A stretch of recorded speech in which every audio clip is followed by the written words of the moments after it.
we have that ability to do that. Captain, do you know how many were male or female? No, recruits? I don't have that information. As of right now, are there any recruits still over there receiving treatment, triage? We understood there was triage. Yeah, they triage everybody. I don't know how many are in their recruit class total, so I don't know. I don't know that for sure. I do know that they've already set up peer support for everybody involved, so that's being set up.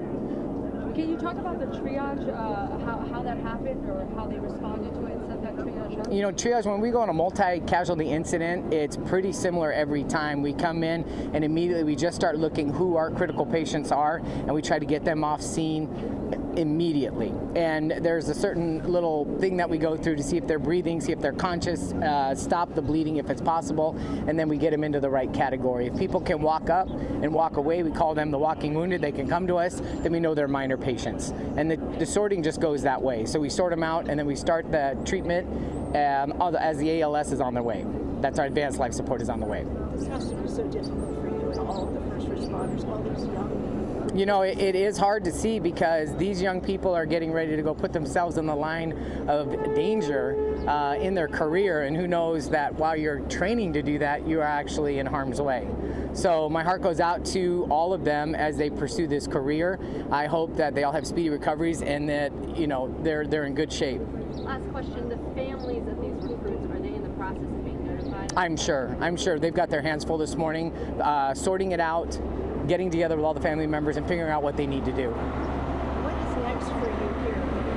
Will you be around the way? What can you expect? Next for me is I will probably just get a little bit more information. I'll go over to the Star Center and see if there's any other details that I can hand out to the press. Obviously, family has to be notified about injuries and things like that first. So I will see, and I'll be around for a while to make sure you guys have the information you need. You'll be our point person? Yes. And is this where the updates will continue to be throughout the day? I will find out, and then no matter what, I'll come back and let you guys know, because I know that there were some people going to the Star Center. Yeah. So Tell me a little bit about the Star Center. That's a training academy for just that's for the sheriff's. That's the sheriff's training center, and it's a big facility for a bunch of different things, but it's their primary training center. So what would the approximate ages be of people who are trained? I have no idea. It could be anything these days, which is awesome, right? Any idea about the driver itself? Male, female? 22-year-old male. And cooperative? Do you know if he's... Don't know. Yeah, don't know. Yeah. Did he walk? I don't. Yeah. Did he walk away? You said it was minor injuries. I would imagine. Obviously I came on scene about 40 minutes after the incident. He was already off scene, so I didn't get to see that. So, but I can follow up some of those questions that you're asking and find out. Okay. You guys good? Okay. What's your name again, please? Sheila Kelleher. Can you spell that for me? Sheila. Last name Kelliher. We were just listening into a news conference on this situation in Whittier. We know at least 23 cadets were hurt when a driver plowed into them. That happened around 6:30 this morning. Scott Reif got there around 6:40, and we've been in continuing coverage ever since. Yeah, the big issue, or the big fact from that press conference, 5 critical injuries, all of them sheriff's cadets, rushed to local hospitals. We don't have an update on their conditions right now.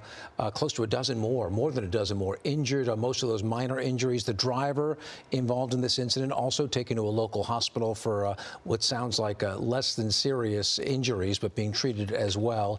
And now a massive accident investigation is underway in Whittier, where this all happened around 6:30 this morning. Let's check in with Scott Reif for the latest on that investigation. Scott.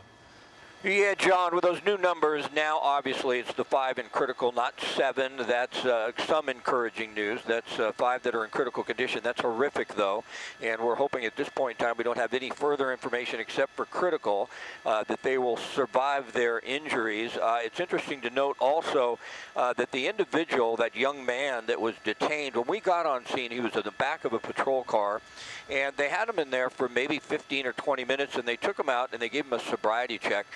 From our vantage point, it appeared that he did fairly well, putting one foot in front of the other, did an eye check with the officer, and we didn't see them immediately arrest him and put the handcuffs on him, and now we know he's been transported. So it's unclear at this point in time if this is just a horrible accident or if possibly that individual was under the influence. That'll all be part of the investigation. But I'll give you a bit of a wide shot. You know, things have calmed down a bit here. Everyone that needs care has gotten it now. Everybody's been transported that needs to be.